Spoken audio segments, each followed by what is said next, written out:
মানে আপনারা ক্ষমতাচ্যুত হয়েছেন বিরাট গণ অভ্যুত্থানে এবং দেখুন এই সপ্তাহটাতেও আপনাদের কর্মসূচি দেওয়া আছে। বাংলাদেশ আপনাদের রাজনৈতিক কর্মকাণ্ড নিষিদ্ধ ঘোষণা করেছে। আপনারা বাংলাদেশ আর ইউনুসকে ব্যতিব্যস্ত রাখছেন কেন? এই প্রশ্নটা হয়তোবা ইউনুস সরকারের কাছে আপনার রাখাটা যুক্তিযুক্ত ছিল, তবে যেহেতু আপনি আমার কাছে বলেছেন সেই সেই প্রশ্নের উত্তরেই বলছি। বাংলাদেশ আমাদের আমাদের দেশ। সেই দেশে আমাদের জনগণের কিছু নির্দিষ্ট অংশকে ভুল বুঝিয়ে বিভ্রান্তির মধ্যে ফেলে মৌলবাদী জিহাদি শক্তির সহায়তা নিয়ে ডক্টর ইউনুস, যিনি এই মুহূর্তে রাষ্ট্র ক্ষমতায় অবৈধভাবে আছেন, ডক্টর ইউনুস তিনি আসলে কত বড় মাপের ব্যক্তিত্ব, কত বড় মাপের তার যে বিশাল পরিচিতি বিশ্বব্যাপী, সেই পরিচিতির পাশাপাশি তার যেই এই বিষয়ে তো সন্দেহ নেই যে গ্লোবাল সমাজে, যে বৈশ্বিক সমাজে তার যেই পরিচিতির সাথে সাথে তার যে গ্রহণযোগ্যতার বিষয়ে বিশ্ব সমাজ বা বিশ্ব ব্যবস্থা যে তার গ্রহণযোগ্যতার প্রশ্নের যেই অনেক বিষয়ে তারা হয়তো বা অবগত নেই, সেগুলো বিশ্ব সমাজকে যেমনি আমাদেরকে জানান দিতে হবে, বাংলাদেশের মানুষকে, আমাদের দেশের মানুষকে এই তার যে প্রতারণামূলক কার্যক্রম, তার যে অবৈধ যে তার যে লক্ষ্য, তার যে রাজনীতি বিরোধী এবং ব্যক্তি স্বার্থের বিষয়ে তার যে অবস্থান, সেগুলো আসলে আমাদের সাধারণ মানুষের কাছে আমাদের জানিয়ে দিতেই হবে। তা না হলে মানুষের মধ্যে যে বিভ্রান্তিটা সৃষ্টি হয়েছে, জনগণকে যে তার যে রক্তক্ষয়ী মেটিকুলাস প্ল্যান, যেটাকে সে নিজেই স্বীকার করেছেন, যে মানুষ হত্যার মাধ্যমে শেখ হাসিনার সরকারকে উৎখাত করার যে তার যে সুগভীর ষড়যন্ত্রটা ছিল, সেটা সম্পর্কে মানুষকে আমাদের জানাতেই হবে। আপনি এইমাত্র বললেন যে হত্যাকাণ্ড ঘটিয়ে মেটিকুলাস ডিজাইনের মাধ্যমে ডক্টর মোহাম্মদ ইউনুস ক্ষমতায় এসেছে। তার মানে কি আওয়ামী লীগ সরকার ক্ষমতায় থাকা অবস্থায় কিন্তু স্বাস্থ্য মন্ত্রণালয়ের তরফে আমার মনে হয় ৮০০ ব্যক্তির মৃত্যুর কথা স্বীকার করা হয়েছিল। তো এই অবস্থায় মানে আপনারা কি এখন বলতে চাইছেন যে আপনারা কোনো মানে আপনাদের পুলিশ আপনাদের নির্দেশে কোনো হত্যাকাণ্ড ঘটায়নি রাজপথে? দেখুন, একটা যখন দাঙ্গা পরিস্থিতির সৃষ্টি হয়, তখন সাধারণ মানুষ তার নিজের আত্মরক্ষার্থে তারা কিন্তু সেখানে প্রতিহত করে। আমাদের দলীয় নেতাকর্মীরাও প্রতিহত করেছে, পুলিশও প্রতিহত করেছে। সেই প্রতিহত করাকালীন অবস্থায় সেখানে আহত হবেন মানুষ, নিহত হবেন, সেটাই তো দুর্ভাগ্যজনক কনসিকুয়েন্স অফ রায়োটিয়াস সিচুয়েশন। তো সেই ক্ষেত্রে যারা আমাদের সেই সময় দায়িত্ব পালনকালীন অবস্থায় আমাদের তালিকা অনুসারে যাদের তালিকা দেওয়া হয়েছিল, অবশ্যই তারা তো হতাহত হয়েছেন। এই বিষয়ে তো আমরা কখনো বলছি না যে হতাহত হননি। সেখানের মধ্যে কতজন পুলিশ সদস্য, কতজন আমার দলের কর্মী, কতজন সাধারণ মানুষ, আর কতজন তাদের তথাকথিত আন্দোলনকারী, সেটা তো নিরূপণ করার সুযোগ আমাদেরকেও দেওয়া হয়নি, জাতিকেও দেওয়া হয়নি। তো সুতরাং ৮০০ নয়, ৮,০০০ মানুষও যদি মারা যায়, সেই ৮,০০০ মানুষের মধ্যে আমি যদি এখন বলি ৯,০০০ ছিল আওয়ামী লীগের নেতাকর্মী, সেটাকে নিরূপণ করার জন্য আপনাকে ব্যবস্থা নিতে হবে না? এই বিষয়টি তো তারা ধামাচাপা দিয়ে যাচ্ছে বারংবার। প্রথমে বলছে ৮০০, তারপরে ১৪০০, এখন বলছে হাজার হাজার। তো এখন সেই যে একটা ধোঁয়াশা সৃষ্টি করার প্রবণতা, ওই যে রাষ্ট্রের সাথে প্রতারণা করে, জনগণের সাথে প্রতারণা করে, এই ধোঁয়াশা সৃষ্টি করে বিভ্রান্ত করে মানুষকে বিভ্রান্ত করে ক্ষমতায় বসে আছে। আপনারা যে ১৭ বছর ধরে বঙ্গবন্ধুর এত ভাস্কর্য বানালেন, পাঠ্যক্রমে মুক্তিযুদ্ধের কথা ঢোকালেন, মুক্তিযুদ্ধ ব্যাপকভাবে একটা কি বলবো উদযাপিত হলো, সেলিব্রেটেড হলো বাংলাদেশ জুড়ে। মুক্তিযুদ্ধের চেতনার কথা ঘুরে ফিরে বলা হলো, বঙ্গবন্ধুর আদর্শের কথা বলা হলো। কি লাভ হলো? মানে ৫ই আগস্টের পর বঙ্গবন্ধুর ভাস্কর্যগুলো গুড়িয়ে দেওয়া হলো, সারা দেশ জুড়ে মুক্তিযুদ্ধের মুরালগুলো, ভাস্কর্যগুলো গুড়িয়ে দেওয়া হলো। এই মানে কাল পরশুও দেখছিলাম নজরুল বিশ্ববিদ্যালয়ে নজরুলের গান অঞ্জলি লহমরের মানে কথা মাথায় রেখে একটা হাতের যে ভাস্কর্য সেটাও গুড়িয়ে দেওয়া হলো। মানে আপনারা মানে এই নতুন প্রজন্ম, আপনি নিজে শিক্ষামন্ত্রী ছিলেন, শিক্ষা উপমন্ত্রীও ছিলেন, মানে এই নতুন প্রজন্ম এতটা বঙ্গবন্ধু বিরোধী হলো কি করে? এবং জুলাই আগস্টের আন্দোলনে নেতৃত্ব দানকারীরা এই ধরনের ন্যারেটিভ দিচ্ছেন যে আসলে মুক্তিযুদ্ধের মাধ্যমে আমরা যে দেশ অর্জন করেছি তার ফলে আমরা ভারতের গোলাম হয়েছি।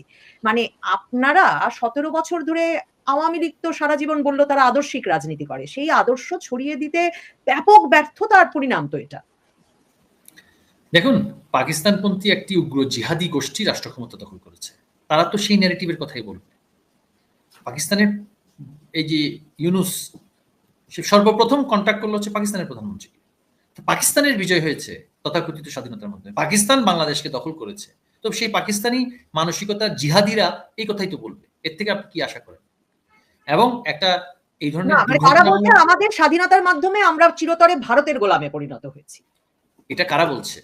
পাকিস্তানের গোলামরা বলছে, জিহাদিরা বলছে, রাজাকারের সন্তানরা বলছে, রাজাকারের উত্তরাধিকাররা বলছে। সাধারণ শিক্ষার্থীরা সেটা বলছেন। সাধারণ শিক্ষার্থীদেরকে বোঝানো হয়েছিল তারা বৈষম্যহীন সমাজের জন্য আন্দোলন করছে। বৈষম্যহীন সমাজের আন্দোলনটা তারা সক্রিয়ভাবে অংশগ্রহণ করেছে। সেখানে যখন তাদেরকে হত্যা করা হলো পরিকল্পিতভাবে, তাদের মধ্যে ক্ষোভ হলো, তারা বিক্ষুব্ধ হলো, তারা সরকার পতনের আন্দোলনে আসলো। আসার পরে তারা দেখলো তাদের পরিচালনাকারী শক্তিটা পাকিস্তানপন্থী রাজাকারী শক্তি। আজকে তাদের কোনো ভবিষ্যতের কথা চিন্তা করতে পারছে না। তারা চিন্তা করেছিল বৈষম্যহীন ভবিষ্যতের কথা। এখন তো ভবিষ্যতেই নেই। এখন ৮০,০০০-এর উপরে চাকরি হলো সুপারিশে। আমাদের সময় বলা হচ্ছিল কোটাতে। কোটা তো এখনো বাস্তবায়ন হয়নি, কিন্তু তার আগেই উত্তেজিত করে অপরিণামদর্শী আন্দোলনের মাধ্যমে এই পর্যায়ে নিয়ে এসেছে। আপনি কি বলতে পারছেন যে বাংলাদেশের সাধারণ শিক্ষার্থী, তরুণ প্রজন্ম, গ্রামে শহরে তারা পাকিস্তানপন্থী? তারা কি বঙ্গবন্ধুর ভাস্কর্যই বলি বা নজরুলের এই যে ভাস্কর্য বা বিশ্ববিদ্যালয়ের মধ্যে যেটা আছে, তারা কি সেটা ভাঙতে গিয়েছে? হ্যাঁ, ভাঙতে গিয়েছে কিছু উগ্রবাদী গোষ্ঠী। ২০% তো ছিল, ৭০ দশকেও ছিল। এই ২০% বেড়ে কি ৩০% হয়নি? ৩০% লোক যখন গোলযোগ করে, ৭০% লোক তখন দেখে থাকে। সেটাই হচ্ছে মব জাস্টিস। হচ্ছে সেই মব জাস্টিসটা তারা দেখছে, তারা শঙ্কিত এবং আতঙ্কিত। একজন মিথ্যাবাদী, একজন প্রতারক, একজন অর্থ পাচারকারী, একজন শ্রমিকের অর্থ মেরে দেয়া ব্যক্তি বাংলাদেশের চেয়ারে বসে আছে, জাতিকে সেটা বলতে হবে। এবং সে তার সাথে কিছু জিহাদি জঙ্গি সাথে নিয়েছে। এই জঙ্গি জিহাদিরা যদি এইভাবে করে রাষ্ট্র ক্ষমতা দখল করতে না পারতো, তাহলে তারা বাংলাদেশের জঙ্গিবাদের জন্য তাদের যে জঙ্গি আউটফিট গুলো আছে, হিজবুত তাহরির বা অন্যান্য যেগুলো আছে, সেগুলো দিয়ে তারা সন্ত্রাসবাদী কার্যক্রম করতো। এখন তারা খুব দ্রুত ক্ষমতায় বসে গিয়েছে বলে জঙ্গিবাদী কার্যক্রমে অংশগ্রহণ করতে পারছে। এরা সবাই জঙ্গি। এবং এদের আচার আচরণ, ব্যবহার, কথাবার্তায় আপনি দেখবেন জঙ্গি না হলে ছাত্রলীগের ব্যানারে আমি কেন থাকবো, তারপরে আমি আমার স্বরূপ প্রকাশ করবো। অবশ্যই আমি সেখানে আমার ক্যামোফ্ল্যাশটা আমি সেখানে রেখেছি।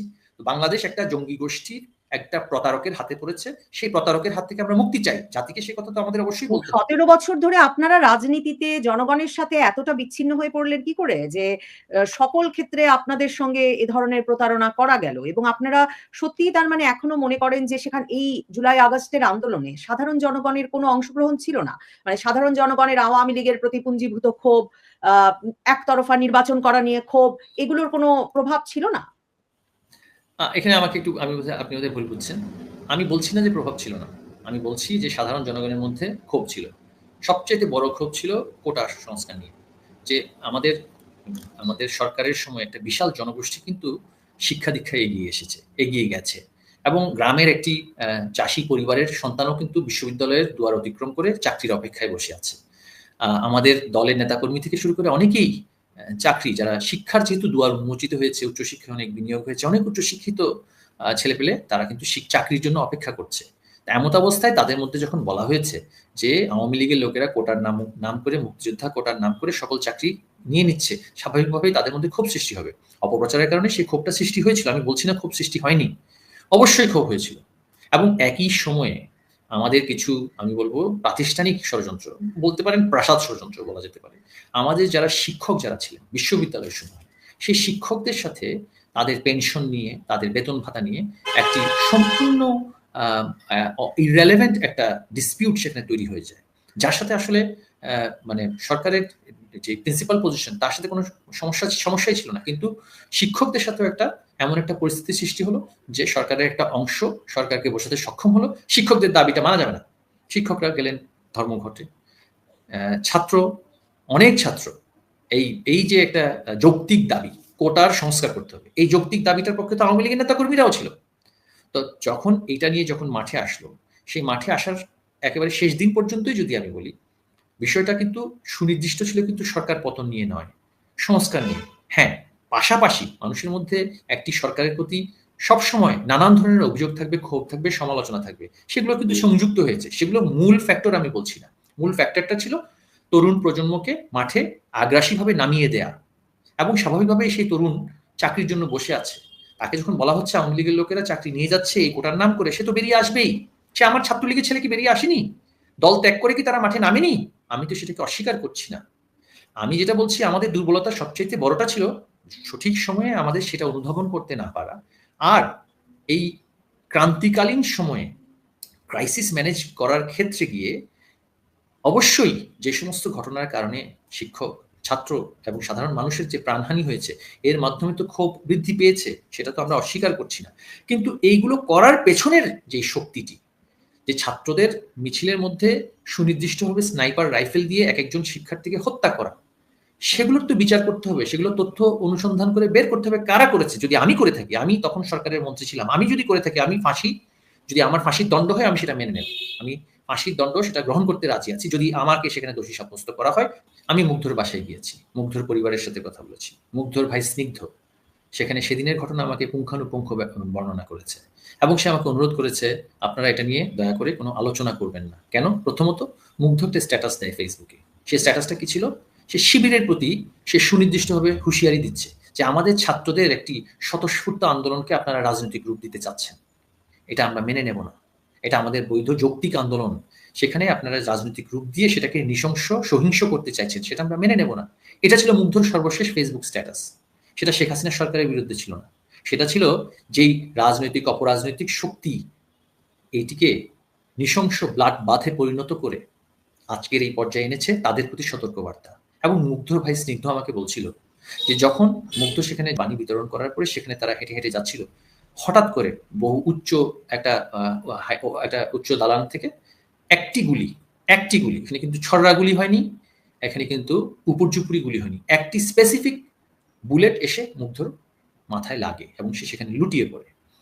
এবং তার ভাইয়ের বক্তব্যটা ছিল, এটা ছিল specific killing, it was not a মানে ইনজুরি বা injury leading to death, it was a specific target killing. এই টার্গেট কিলিং কে করেছে? এখন আপনি যদি বলেন যে রাষ্ট্র মুগ্ধের মতন একটা নিরহ শিক্ষার্থীকে, যে আমাদের আইসিটি মন্ত্রণালয় থেকে পদকপ্রাপ্ত হয়েছে, জুনায়েদ আহমেদ পলকের কাছ থেকে পদকপ্রাপ্ত হয়েছে ফ্রিল্যান্সিং এ, সে নিজ গুণে অনেক অর্থ আয় করতো, এর কারণে তাকে রাষ্ট্র খুঁজে বের করে নিয়ে সুনির্দিষ্ট স্নাইপার রাইফেল দিয়ে হত্যা করবে, এটা কি বিশ্বাসযোগ্য কথা? নাকি যেই অপরাজনৈতিক শক্তির বিরুদ্ধে মুগ্ধের সেই স্ট্যাটাস ছিল, সেই স্ট্যাটাসের কারণে মুগ্ধকেই হত্যা করতে হবে এবং হত্যা করে সবচেয়ে বেশি ইমোশন সেখানে আমি মানুষের মধ্যে আনতে পারবো? এই যে ক্লিনিক্যাল সার্জিক্যাল স্ট্রাইক যারা করেছে, তারা এই মেটিকুলাস ডিজাইনের অংশ, তারাই মুগ্ধকে হত্যা করেছে। এবং মুগ্ধের ভাই বলছিল সেখানে আমার সাথে সেদিন আমাদের যে শিক্ষা উপদেষ্টা ছিলেন কামাল আব্দুল নাসির চৌধুরী ছিলেন, সংস্কৃতি প্রতিমন্ত্রী ছিলেন নাহিদ ইজহার খান, শিক্ষা প্রতিমন্ত্রী ছিলেন, এতজন মানুষের সামনে, এবং বিইউপির ভাইস চ্যান্সেলর ছিলেন সেখানে, সেখানে শিক্ষার্থী ছিল, তাদের সামনে সে শঙ্কা প্রকাশ করছিল যে ভাইয়া আপনারা তো এখান থেকে চলে যাবেন, আপনারা তো আপনাদের কাজে চলে যাবেন, কিন্তু আমাদের পরিবার তো নিরাপত্তাহীনতায় থাকবে, যারা মুগ্ধকে হত্যা করেছে তারা তো আমাকেও হত্যা করতে পারে। সে তার জীবন শঙ্কায় ছিল। আজকে হয়তো বা পরিস্থিতির কারণে তাকে নানান দায়িত্ব দিয়ে ক্যামোফ্লেজ করার চেষ্টা করা হচ্ছে, তাকে চাপিয়ে দেওয়া হয়েছে অন্যদের দায়িত্ব, কিন্তু সে কিন্তু সেই দিন বলছিল যে একটি বুলেটের মাধ্যমে আমার ভাইকে হত্যা করেছে। সে একটি বুলেটে হত্যা করার মতন sniper team Bangladesh police, Bangladesh সরকার ডিপ্লয় করেছে, এই কথা কি আপনি বিশ্বাস করেন? আপনি একজন গণমাধ্যম কর্মী, আপনি অনুসন্ধানী, আপনি কাজ করেছেন, আপনি কি সেটা বিশ্বাস করেন? রাষ্ট্র এক মুগ্ধকে হত্যা করেছে 7.62 বোরের গুলি দিয়েই কিন্তু প্রায় 70% মানুষ, মানে 7.62 মানে মিলিটারি রাইফেলের গুলি দিয়ে। কাজেই এটা তো পরিষ্কার হওয়া দরকার যে আওয়ামী লীগ সরকার মিলিটারি রাইফেল সহ আইন শৃঙ্খলা বাহিনীকে সেখানে নিয়োজিত করেছিল কিনা, মোতায়েন করেছিল কিনা, এবং মিলিটারি রাইফেল থাকলে তো সম্ভব এক গুলিতে মৃত্যু নিশ্চিত করা। এই স্নাইপার রাইফেল গুলো কারা দিয়েছে? স্নাইপার রাইফেল কি বাংলাদেশ আওয়ামী লীগের কর্মীদের হাতে স্নাইপার রাইফেল যাওয়ার কোনো সম্ভাবনা আছে? অবশ্যই নেই। আমি বলবো কেন নেই, কারণ আমাদের আওয়ামী লীগের নেতা কর্মীদের কাছে যে বৈধ লাইসেন্স করা অনেক অস্ত্র তো ছিল নিজেদের আত্মরক্ষার্থে, তারা কেন স্নাইপার রাইফেল নেবে? অবৈধ রাইফেল। তো স্নাইপার রাইফেল নিয়ে কারা হত্যা করেছে? মাহফুজকে সে উত্তর দিতে হবে, শফিককে সে উত্তর দিতে হবে, এবং এই অবৈধ ইউনুস, খুনি ইউনুস, তাকে সে উত্তর দিতে হবে। খুনি ইউনুসকে উত্তর দিতে হবে সে কতগুলো খুন করার পরিকল্পনা করেছিল, এবং হাজার হাজার যে শব্দটা ব্যবহার করা হচ্ছে সেটা যদি লক্ষ লক্ষ হয়, প্রত্যেকটা খুনের দায়িত্ব হচ্ছে খুনি ইউনুসের, এবং তার যে সাঙ্গপাঙ্গরা সৃষ্টি হয়েছে লামিয়া মোর্শেদ থেকে শুরু করে, লুৎফে সিদ্দিকী থেকে শুরু করে, রজার রহমান, এবং এই যে একটা গ্যাং যে বাংলাদেশের রাষ্ট্র ক্ষমতা দখল করে নিয়েছে, এই পুরো গ্যাংকে বিচারের সম্মুখীন করতে হবে, এবং এদের কাউকে আমরা ছেড়ে দেবো না। এবং এই জন্য ইউনুস ইম্পোর্ট করে পাসপোর্টধারীদেরকে নিয়ে এসেছে, বিদেশি পাসপোর্টধারীদেরকে। Lutfe Siddiqui British passport holder, তারপরে ওই যে কিন্তু আপনারা মানে এই যে বলছেন, মানে জনগণের ভেতরে তো আপনাদের বিচার চাওয়ার আকাঙ্ক্ষা আছে এবং এটা একটা অবশ্যই দাবি আছে, করাও। সেটাই। কারণ আপনাদের পুলিশ মাঠে ছিল। আপনাদের প্রশাসন তখন আপনারা ১৭ বছর ধরে ক্ষমতায়। কাজেই শুধুমাত্র ষড়যন্ত্র, প্রাসাদ ষড়যন্ত্র বা মানে ঢালাওভাবে হঠাৎ করে খুনি ইউনূস বললে সেই বয়ানটা যে খুব যুক্তিসঙ্গত বা গ্রহণযোগ্য হয় তাও তো না। জনগণের মধ্যে অবশ্যই না। আপনারা ক্ষমা চান কিনা সে বিষয়ে প্রশ্ন আছে। ডক্টর ইউনূস যুক্তরাজ্য সফরে এসেও সাম্প্রতিক সময়েও বলেছেন যে আপনাদের কোনো সরি নাই, রিমোর্স নাই, দুঃখ নাই, অনুশোচনা নাই। তো জনগণের ভেতরে সেই আকাঙ্ক্ষা আছে। আপনারা কি আসলে মানে বাংলাদেশে কি আপনারা রাজনীতিতে ফিরতে পারবেন? মানে এই যে কর্মসূচি দিচ্ছেন, সত্যি কি কর্মসূচি পালনের কোনো শক্তি আছে আওয়ামী লীগের? মানে আওয়ামী লীগ নিজে তার বিচার প্রক্রিয়া শেষ করে জনগণের কাছে গ্রহণযোগ্য হয়ে দেশে আদৌ আর কখনো রাজনীতিতে ফিরতে পারবে? আপনি একটি প্রশ্নের মধ্যে অনেক প্রশ্ন করেছেন। আমি সুনির্দিষ্টভাবে ১ম এ বলতে চাই যে আপনি ক্ষমা চাওয়ার কথাটা বলেছেন। ক্ষমা চাইতে হলে তো আমাকে দোষী সাব্যস্ত করতে হবে এবং আমার দোষ সেটা নিরূপণ করতে হবে। আমি বলছি না আদালতের সাব্যস্ত করার বিষয়। তার আগে কিন্তু আমার নিরূপণ করার বিষয় আছে। আমরা যেখানে বলছি বারংবার যে একটি সুনির্দিষ্ট পক্ষ মেটিকুলাস ডিজাইনের অংশ হিসেবে আমরা বলছি না। এই যে অ্যানার্কিস্ট যারা তারা বলছে তারা মেটিকুলাস ডিজাইনের অংশ হিসেবে পুলিশকে হত্যা করেছে। তারা বলছে তারা জনগণকে হত্যা করেছে। তারা বলছে তারা 7.64 বোরের রাইফেল দিয়ে তারা অংশগ্রহণ করেছে। তারা যেখানে বলছে তারা হত্যাকাণ্ডে অংশগ্রহণ করেছে, জ্বালাও পোড়াও করেছে সরকার উৎখাত করার জন্য, রক্ত দিয়েছে বলছে তারা, সেখানে তারা রাষ্ট্র ক্ষমতায় বসে আমাদেরকে বলছে ক্ষমা চাইতে। অর্থাৎ যারা ভিকটিম তারা ভিকটিমকে বলছে ক্ষমা চাইতে। আমরা জনগণের প্রতিনিধি হিসেবে জনগণের একটা রাজনৈতিক দল, সেটা ভোটের ফলাফল যাই হোক না কেন, রাজনৈতিক দল হিসেবে তো আমরা জনগণের প্রতিনিধিত্ব করি। তো সেই প্রতিনিধিত্বকারী দল হিসেবে আমরা ক্ষমা যদি জনগণের কাছ থেকে বা আমাদের কাছে জনগণের কাছে ক্ষমা চাইতে হয়, ক্ষমা চাওয়া কোনো বিষয় নয় রাজনৈতিক দলের কাছে। রাজনৈতিক দলের কাছে ফাঁসি খাওয়া, জেলে যাওয়া, নিজেদের কর্মী হারানো কোনো বিষয় নয়। কিন্তু আদর্শিক প্রশ্নে তাদের যে অবস্থান এবং রাষ্ট্র পরিচালনার ক্ষেত্রে তাদের যে সিদ্ধান্ত, সেই সিদ্ধান্তের ক্ষেত্রে যদি তাদের ভুল হয়ে থাকে, কিন্তু ভুলের জায়গায় যদি তারা যদি ভিকটিম হয়ে থাকে, শিকার হয়ে থাকে, তারা কেন ক্ষমা চায়? দ্বিতীয় বিশ্বযুদ্ধে জার্মানি দোষী হিসেবে নির্দিষ্ট হয়েছিল এবং হেরে গিয়েছিল, তাই ক্ষমা চায়। আওয়ামী লীগ তো পরাজিত শক্তি নয়। আওয়ামী লীগ কেন এই মুহূর্তে মাঠে সরাসরি প্রকাশ্যে দ্বান্দ্বিক অবস্থানে নামছে না? আপনাকে সেটা বুঝতে হবে। আমি আওয়ামী লীগের একজন কর্মী হিসেবে বলছি। আমরা শৈশব থেকে আওয়ামী লীগকে দেখে এসেছি। আমার নিজের মা বোমা বিস্ফোরণে কিন্তু মারা গিয়েছে। আমার বাবা বছরের পর বছর কারাগারে কাটিয়েছে। আমার বোন এই দলের জন্য আমাদের যে পরিস্থিতি, বিনা চিকিৎসায় ক্যান্সার আক্রান্ত হয়ে চিকিৎসা না পেয়ে সেই যুগে যুগে মরেছে। আওয়ামী লীগের সেই ডেসপারেশন আছে বাংলাদেশে, যে কোনো সময় যে কোনো সিদ্ধান্তের ফলে আমাদের নেমে যাওয়ার জন্য সেই অবস্থান আমরা প্রস্তুত। সেই রিসোর্স আওয়ামী লীগের আছে, কিন্তু সেটার ফলশ্রুতিতে কি হতে পারে? এই দেশটার সৃষ্টি করার পেছনে, এই দেশটাকে এই পর্যায়ে নিয়ে আসার পিছনে শেখ হাসিনার কর্মীগুলো, সরকারটির ভূমিকা কি ছিল না? আওয়ামী লীগের নেতাকর্মীরা কি চায় বাংলাদেশ সোমালিয়া হোক, বাংলাদেশ হাইতি হোক, বাংলাদেশ মিয়ানমার হোক? তারা সেটা চায় না। তাই তারা অপেক্ষা করছে স্বাভাবিক রাজনীতির মাধ্যমে তারা এই সরকারের বিরুদ্ধে যে তারা প্রতিবাদ করার মাধ্যমে, নির্বাচনের মাধ্যমে তারা সেটা উত্তর দিতে চাচ্ছে। তো সিদ্ধান্ত যদি আমাদের বিপক্ষে যায় নির্বাচনে, আমরা অবশ্যই সেটা মেনে নেব। জনগণের হাতে আপনি সিদ্ধান্ত দিতে চাইছেন না। খুনি ইউনূস লন্ডনে গিয়ে বলছে, নির্লজ্জের মতো বলছে যে পয়সা খেয়ে জনগণ ভোট দেয়। যেই দেশের জনগণের প্রতি তার ন্যূনতম কোনো শ্রদ্ধাবোধ নেই, পয়সা খেয়ে ভোট দেয়। তো আপনি কেন সেখানে রাজনীতি করতে এসেছেন? আপনার সংস্কার কাদের জন্য করছেন? এই জনগণের জন্য তো করছেন। সেই জনগণের প্রতি আপনার যেই ন্যূনতম শ্রদ্ধাবোধ নেই, তাদেরকে আপনি নির্বাচনে দিতে চান না। আমি বিএনপিকে অবশ্যই সেখানে ধন্যবাদ জানাই, তারা নির্বাচনের কথা বলছে। বিএনপির সাথে জামায়াত ইসলামীর সাথে আমাদের অনেক রাজনৈতিক মতবিরোধ আছে, কিন্তু তাদের যে রাজনৈতিক অবস্থান, সেটাও আমি মনে করি খুনি ইউনূসের অরাজনৈতিক, বিরাজনৈতিক এবং খুনের উদ্দেশ্যে রাজনীতি করা এবং রাষ্ট্র ক্ষমতা করার যেই তার অবস্থান, তার চেয়ে অনেক ঊর্ধ্বে। সেটাই আমি বলছি। আর আরেকটি আপনি আমাকে মানে এখন আপনি জামায়াতে ইসলামীর প্রসঙ্গও বললেন যে তারাও নির্বাচন চাইছে, কাজে তাদেরকেও বেশ ভালো লাগছে আওয়ামী লীগ নেতা না, হয়েও। কিন্তু না, না, ১৭ আমি বছর বলছি তারা একটা গণতান্ত্রিক দাবি করেছে। তারা একটা ১৭ গণতান্ত্রিক বছর দাবি ধরে করেছে। তো জামায়াতে ইসলামীকে কোথাও মানে বিএনপির বিরুদ্ধে হামলা মামলা নির্যাতন, তারা গুমের অভিযোগ করেন বিরাট, ইলিয়াস আলীকে এখন পর্যন্ত খুঁজে পাওয়া যাচ্ছে না, সালাউদ্দিন আহমেদকে পাওয়া গেল শিলংয়ে, সেসব প্রসঙ্গ যদি রেখেও দেই, শুধুমাত্র জামায়াতে ইসলামীর কথা বলি, জামায়াতে ইসলামীর বিরুদ্ধে তো মানে কোথাও কোনো রকম সাংগঠনিক কার্যক্রম, রাজনৈতিক কার্যক্রম তো আওয়ামী লীগ চালাতে দেয় নাই 17 বছর, এবং এর মধ্যে যুদ্ধাপরাধের বিচার হয়েছে, যুদ্ধাপরাধের বিচার করে ওই দলের 2 স্তরের নেতাকর্মীদের, মানে নেতাদের, শীর্ষ নেতাদের মৃত্যুদণ্ড দেওয়া হয়েছে, কার্যকর করা হয়েছে। মানে এইগুলোর রাজনৈতিক ফল এখন পাচ্ছেন কিনা, মানে সেই সব কৃতকর্মের ফল কিনা? দেখুন, আমি মনে করি যে যুদ্ধ, এটা আমার ব্যক্তিগত অভিমত, আমি আমার দলের অবস্থান সম্পর্কে বলছি না। জামায়াতে ইসলামী রাজনৈতিক দল হিসেবে বাংলাদেশে একটা সময় নিষিদ্ধ ছিল, এবং তার পরবর্তীতে জিয়া রহমান সাহেব তাদেরকে বৈধতা দেয় এবং তাদেরকে রাজনীতি করার জন্য অনুমতি দেয়। এবং বিশেষ পরিস্থিতিতে কিন্তু জামায়াত বাংলাদেশ আওয়ামী লীগের সাথে কিন্তু যুগপৎ আন্দোলন করেছে, তত্ত্বাবধায়ক সরকারের পক্ষে কিন্তু জামায়াত ইসলামী আন্দোলন করেছে। জামায়াত ইসলামীর বিষয়টা যেটা ছিল, যুদ্ধাপরাধের বিষয়ে আমাদের একটা রাজনৈতিক ম্যান্ডেট ছিল, যুদ্ধাপরাধের বিচার করা, এবং সেই ম্যান্ডেটটা রাজনৈতিক দল হিসেবে আমরা আমাদের নেত্রী জননেত্রী শেখ হাসিনা তিনি যখন রাষ্ট্র ক্ষমতায় আসতেন সেই প্রক্রিয়াটা শুরু করেছেন। সেই প্রক্রিয়ার অংশ হিসেবে জামায়াতে ইসলামীর কিছু সুনির্দিষ্ট নেতৃত্ব সেই যুদ্ধাপরাধের দায়ে অভিযুক্ত হয়েছে। অভিযুক্ত হওয়ার পরে তাদের যথাযথ শাস্তি সেটা ঘোষিত হয়েছে। এখন আপনি যদি বলেন যে এই প্রক্রিয়ার সাথে আওয়ামী লীগের সম্পৃক্ততাটা কেন ছিল, আওয়ামী লীগের সাথে রাজনৈতিক ম্যান্ডেট ছিল, রাজনৈতিক অঙ্গীকার ছিল, সেটা তারা বাস্তবায়ন করছে। কিন্তু এই যে আজকে যে জামায়াতের যে আমির শফিক সাহেব, তাকে কি যুদ্ধাপরাধের দায়ে তাকে কি দোষী সাব্যস্ত করা হয়েছে? জামায়াতের হাজার হাজার নেতাকর্মী যারা ছিল তারা সবাইকে যুদ্ধাপরাধের বিচারের দায়ে কি তাদেরকে বিচার করা হয়েছে? যারা যুদ্ধাপরাধের যে দোষী হিসেবে অভিযোগ ছিল তাদের বিচার করা হয়েছে।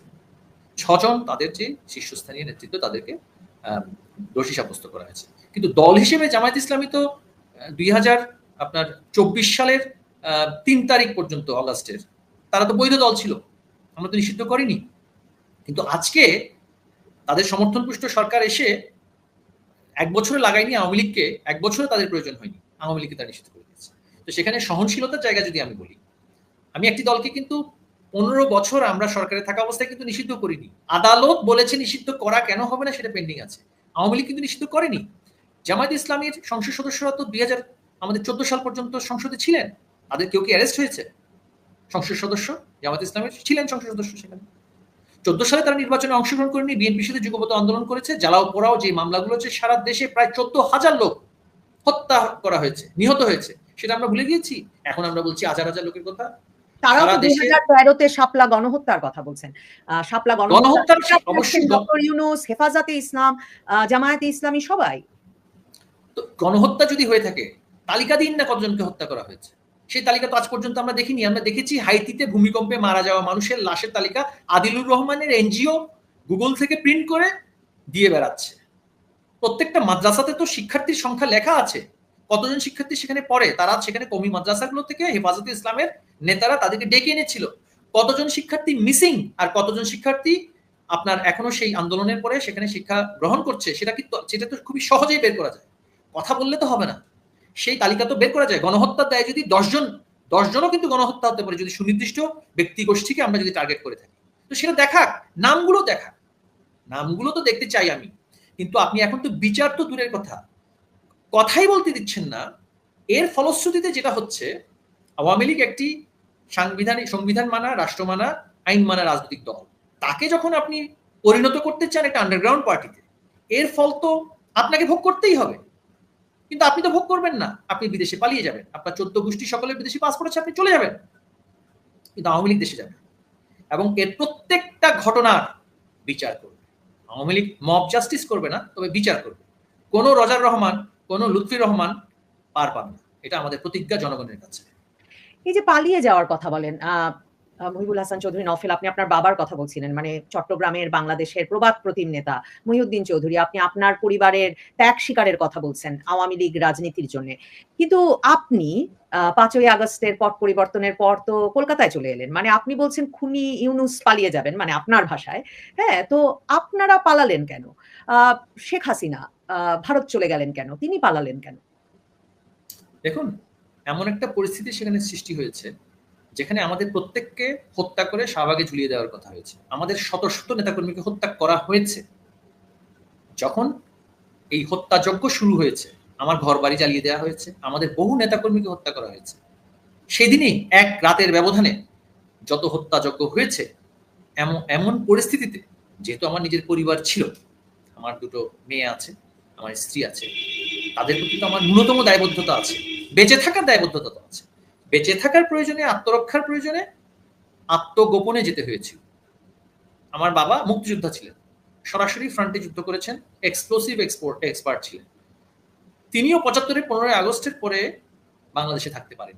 তার পরিবার ছিল না, কিন্তু তখন তিনি অবিবাহিত ছিলেন। তিনি বাংলাদেশে থাকতে পারেননি। 75-এর 15ই আগস্টের পরে তিনি দেশ ত্যাগ করে বিদেশে গিয়ে গেরিলা যুদ্ধের প্রশিক্ষণ নিয়ে পুনরায় বাংলাদেশে এসে 6 বছর পরে আওয়ামী লীগকে এস্টাবলিশ করার জন্য, জননেত্রী শেখ হাসিনাকে বাংলাদেশে 81 সালে আনার জন্য আপ্রাণ সংগ্রাম করে আবারও প্রতিষ্ঠা করেছে। তখন তার বয়স ছিল 30-32। এখন আমার তার চাইতে 10 বছর বেশি বয়স। 50 বছর আগের সেই ইতিহাস 50 বছর পরে আমাদেরকে উপভোগ করতে হয়েছে। এটাই হচ্ছে ইতিহাসের সবচেয়ে বড় ট্র্যাজেডি। প্রথমবার সেটা হয়েছে, দ্বিতীয়বার ইট রিপিটেড অ্যাজ এ ট্র্যাজেডি। এবং এটাই হচ্ছে, আমি মনে করি, আমাদের সবচেয়ে বড় দুর্বলতা, যে 50 বছর পরে যে এই যে ইতিহাসের পুনরাবৃত্তি হয়েছে ট্র্যাজেডি হিসেবে, সেটাকে আমরা রুখতে পারিনি। সেটাকে আমরা আমাদের রোখার মতন সেই পর্যাপ্ত ব্যবস্থাপনা, সেই পর্যাপ্ত পরিস্থিতি আমরা সৃষ্টি করতে পারিনি। সেটা আমাদের সাংগঠনিক ব্যর্থতাই বলি, প্রশাসনিক ব্যর্থতাই বলি, দূরদর্শিতার অভাব বলি, ব্যক্তি হিসেবে সেটা আমার উপরে বর্তায়। এমন একটি ভয়ঙ্কর নৃশংস খুনি শক্তির বিরুদ্ধে আমরা, আমাদেরকে যে দাঁড়াতে হবে, সেটা তো আমরা গুণাক্ষরে বুঝতে পারিনি। এবং সেটা হয়েছে পূর্বের ইতিহাসের শিক্ষা নিয়ে আমাদের আসলে সেই ধরনের প্রস্তুতি যদি আমাদের থাকতো, হয়তোবা আমরা সেটা এইটাই পর্যায়ে আসতো। আরেকটা বিষয় আমি একটু বলি আপনাকে। আওয়ামী লীগ যদি চাইতো 5ই আগস্টের আগে, যখন 5ই আগস্টে তারা ঘোষণা দিল যে ঢাকা লকেট করবে, তখন সেনাবাহিনী বা অন্যান্য যে সমস্ত বাহিনীগুলোর সাথে আলোচনা করে যে এটা লকডাউন পূর্ণ অবস্থা, এটা এখানে কোনো সহিংসতা নয়, যে এখানে যাতে করে বিশৃঙ্খলা না হয়, সহিংসতা না হয়, এর জন্য ঢাকাকে একটা যেমন লকডাউন করা হয় তেমন লকডাউন প্রচার করা হচ্ছে। এই কুচক্রী গোষ্ঠী প্রচার করছে আমরা নাকি হত্যা করার জন্য নির্দেশ দিয়েছি, এই ধরনের উদ্ভট কথাবার্তা বলছে। এগুলো এই ধরনের কোনো আলোচনা ছিল না। তো আওয়ামী লীগ যদি চাইতো, আওয়ামী লীগের নেতাকর্মীরা যদি সেদিন গণভবন এবং পার্লামেন্টের সামনে দেশের সার্বভৌমত্ব, গণতন্ত্র এবং ধর্মনিরপেক্ষতাকে রক্ষা করার জন্য, বাংলাদেশের মুক্তিযুদ্ধের স্বাধীনতার চেতনাকে রক্ষা করার জন্য, সারা বাংলাদেশের প্রয়োজন নেই, শুধু ঢাকা শহরের আওয়ামী লীগের নেতাকর্মীরা যদি সেখানে অবস্থান গ্রহণ করত, এই শক্তি কি সেখানে আসতে পারত? এই শক্তি সেখানে জীবনে চিন্তাও করতে পারতো না সেখানে আসার। কিন্তু রক্তক্ষয় যাতে না হয়, রাষ্ট্রীয় প্রশাসন যাতে করে দায়িত্ব নেয় এবং তারাই যাতে করে এই লকডাউন বাস্তবায়ন করে, আমরা তাই সিদ্ধান্ত নিয়েছি সাংগঠনিকভাবে আমরা সেখানে থাকবো না। সেই সিদ্ধান্তে সঠিক থাকতে পারে, সেই সিদ্ধান্ত ভুল হতে পারে, কিন্তু আমরা যদি সেটা সিদ্ধান্ত নিয়ে, সংগঠনটা এত দুর্বল হয়ে গিয়েছিল 17 বছর। সংগঠন দুর্বল হয়নি। আপনি সাংগঠনিক সম্পাদক হিসেবেও কাজ করেছেন আওয়ামী লীগের, মানে নাকি সংগঠনটা এত দুর্বল হয়ে গেল 17 বছর ধরে যে আসলে তৃণমূলের নেতাকর্মীদের সঙ্গে আপনাদের দূরত্ব এত বেশি যে আপনাদের আসলে কোনো দল ছিল না, যে কারণে রাজপথে ঢাকা বিশ্ববিদ্যালয় ছেড়ে আসতে হলো ছাত্রলীগকে। সারা বাংলাদেশে তখন প্রতিরোধ গড়ে তোলার কোনো শক্তি কি সত্যি আওয়ামী লীগের ছিল? ঢাকা বিশ্ববিদ্যালয় ছেড়ে ছাত্রলীগ চলে আসেনি, শুধুমাত্র শিক্ষার্থীদের সাথে সংঘর্ষের ফলে যাতে শিক্ষার্থীদের প্রাণহানি না হয় এর জন্য সাংগঠনিক নির্দেশনায় ছাত্রলীগ হল খালি করে দিয়েছে। ঢাকা বিশ্ববিদ্যালয়ের একজন শিক্ষার্থীও কিন্তু প্রাণহানি হয়নি, কারণ শিক্ষার্থীর জীবন ছিল আমাদের কাছে গুরুত্বপূর্ণ। কিন্তু এই অরাজক পরিস্থিতি সৃষ্টিকারী যারা অপরিণামদর্শী কর্মসূচিগুলো দিচ্ছিল, ভয়াবহ দাঙ্গা এবং সহিংসতার জন্য যারা কর্মসূচিগুলো দিচ্ছিল অস্ত্র-শস্ত্র সহকারে, তাদের সাথে যদি আমরা রক্তক্ষয়ী সংঘর্ষে যদি লিপ্ত হতাম সত্যিকার অর্থেই, তারা কিন্তু রক্ষা পেত না। কিন্তু আজকে যে প্রাণহানি হয়েছে এটা আরো বেশি বাড়ত। এই যে প্রাণহানি হওয়ার বিষয়টি, মানুষের প্রাণ, এই দেশের জনগণের জন্যই তো আমাদের রাজনীতি। যেই দেশের মানুষের জনগণের জন্য, যে দেশের জনগণের জন্য আমাদের রাজনীতি, আমাদের প্রধানমন্ত্রী জননেত্রী শেখ হাসিনা, তিনি তো তাদের জন্যই এই কাজগুলো করেছেন। এবং তাদের যখন রক্তক্ষয় হচ্ছে, তখন তো সেখানে তিনি একজন মানবিক মানুষ হিসেবে তার পক্ষে সেদিন সেখানে বসে থেকে সরকার একগুঁয়ে ভাবে রক্তক্ষয় বাড়ানোর যদি সিদ্ধান্ত তিনি যদি নিতেন, সেইটা তো আমাদের এই পরিস্থিতিতে আজকে হয়তো বা ফেস করতে হতো না, কিন্তু অনেক রক্তক্ষয় হতো। আন্দোলনের নামে যারাও নেমেছে মাঠে, তারাও তো আমার সন্তান, তারা কি আমার প্রতিপক্ষ? আমি তো সরকার, তারাও আমার দেশের নাগরিক। আমি কি চাই তার রক্তে রঞ্জিত হোক আমার রাজপথ? আমার ক্ষমতা কি এতই গুরুত্বপূর্ণ? শেখ হাসিনা তো শেখ মুজিবের কন্যা, বঙ্গবন্ধুর কন্যা, প্রধানমন্ত্রীর কন্যা, রাষ্ট্রপতির কন্যা এবং শিল্পমন্ত্রীর কন্যা। জন্ম, বলতে হয়তো বা শুনতে খারাপ শোনাবে, তার সেই রাজ রক্ত নিয়ে জন্ম নেওয়া ব্যক্তি শেখ হাসিনা। তার কাছে কি ক্ষমতা এতই গুরুত্বপূর্ণ যেই জনগণের জন্য তার সারা জীবনের রাজনীতি, তার বাবার মৃত্যু, তার সবকিছু তিনি হারিয়েছেন, সেই জনগণের রক্তক্ষয় হতে থাকবে আর তিনি নিরোর মতন বাঁশি বাজিয়ে ক্ষমতায় বসে থাকবেন? সেই নেতা কি শেখ হাসিনা? সেই নেতা শেখ হাসিনা নয়। তাই শেখ হাসিনা সেদিন সিদ্ধান্ত নিয়েছিলেন বাংলার মানুষের রক্তক্ষয় না হতে তিনি দেশের অভ্যন্তরে থাকবেন না, অথবা তাকে সেদিন বের করে দেওয়ার মতো পরিস্থিতি সৃষ্টি করা হয়েছে। কিন্তু তিনি তো পদত্যাগ করেননি।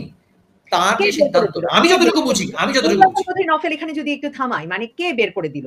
মানে তাকে তো সামরিক বাহিনীর হেলিকপ্টারে করে তিনি রওনা হলেন, তারপর পরিস্থিতির কারণে কেন আওয়ামী লীগ এটা বলে না? মানে একটা তো আমি তো দেখি সেনাবাহিনীর একটা কু অনুষ্ঠিত হয়েছে ৩ তারিখ, সেনাবাহিনীর দরবার থেকে খবর ছড়িয়ে পড়লো যে আপনাদের সরকারের সঙ্গে আর সেনাবাহিনী নাই, এবং সেদিনই এই লং মার্চের ঘোষণা এলো, এক দফা এক দাবির আন্দোলন হলো। মানে আপনাদের সঙ্গে তো তখন তার মানে জনগণ নাই, সেনাবাহিনী নাই, কিভাবে টিকবেন আপনারা?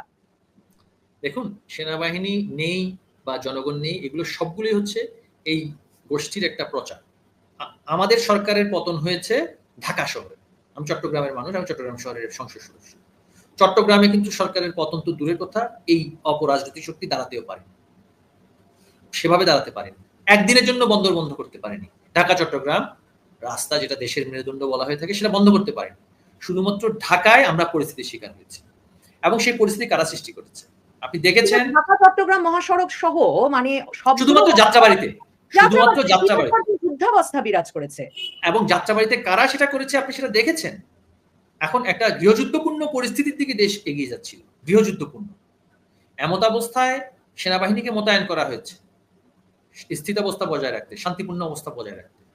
সেনাবাহিনীর সাথে সাথে যদি আমাদের দলের নেতাকর্মীরা যদি সেদিন বা সেই পরিস্থিতিতে যদি সশস্ত্র অবস্থা গ্রহণ করতো, সেনাবাহিনী তাদের সার্বিক কার্যক্রম করছে, তাহলে কি এই শক্তি দাঁড়াতে পারতো? আমরা কিন্তু সেটা করিনি, কারণ মৃত্যুর যে টোল প্রতিদিন বাড়ছে, এই রক্তের দায় আমরা কেন নেব?